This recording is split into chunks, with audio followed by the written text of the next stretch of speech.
Bible verses about husbands' roles. Genesis 2:24.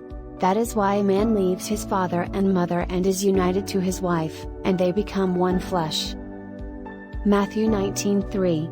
Some Pharisees came to him to test him. They asked, "Is it lawful for a man to divorce his wife for any and every reason?" Ephesians 5:22-33. Wives, submit yourselves to your own husbands as you do to the Lord. For the husband is the head of the wife as Christ is the head of the church, his body, of which he is the Savior. Now as the church submits to Christ, so also wives should submit to their husbands in everything. Ephesians 5:25. Husbands, love your wives, just as Christ loved the church and gave himself up for her. 1 Peter 3:7. Husbands, in the same way be considerate as you live with your wives, and treat them with respect as the weaker partner and as heirs with you of the gracious gift of life, so that nothing will hinder your prayers. Colossians 3:19. Husbands, love your wives, and do not be harsh with them. Ephesians 5:28. In this same way, husbands ought to love their wives as their own bodies. He who loves his wife loves himself.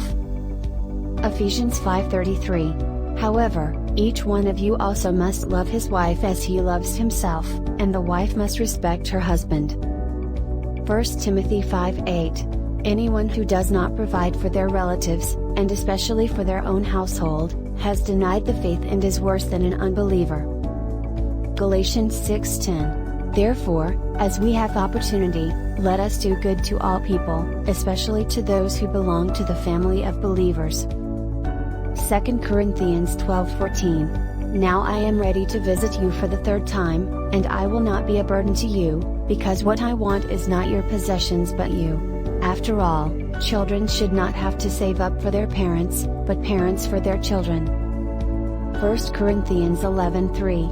But I want you to realize that the head of every man is Christ, and the head of the woman is man, and the head of Christ is God. 1 Peter 3:5-6. For this is the way the holy women of the past who put their hope in God used to adorn themselves. They submitted themselves to their own husbands, like Sarah, who obeyed Abraham and called him her Lord.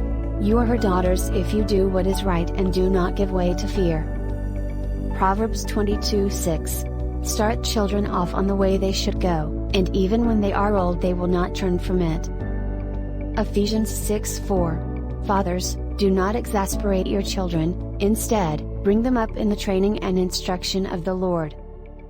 1 Corinthians 7:5-7.